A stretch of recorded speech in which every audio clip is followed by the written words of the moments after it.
శాంతి సొంతం. ఒకప్పుడు ఒక చిన్న గ్రామంలో రాజు ఉండేవాడు. అతను అపార ధనవంతుడైనా నిజమైన సంతోషాన్ని అనుభవించలేకపోయేవాడు.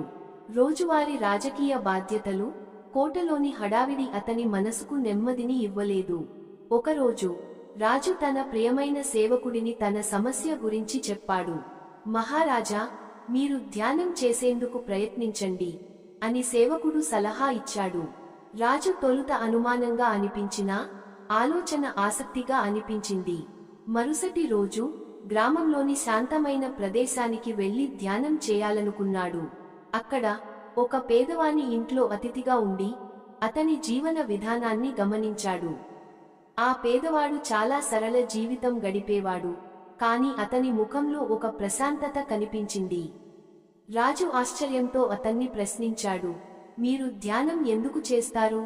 పేదవాని ముసలాయన చిరునవ్వుతో చెప్పాడు, ధ్యానం మనసుకు నెమ్మదిని ఇస్తుంది, ఆలోచనలను స్పష్టంగా చూసే శక్తిని పెంచుతుంది, దీనివల్ల మన జీవితం విలువైనదిగా మారుతుంది. రాజు ఆ మాటలను గుండెల్లో భద్రంగా పెట్టుకుని ధ్యానం చేయడం మొదలు పెట్టాడు.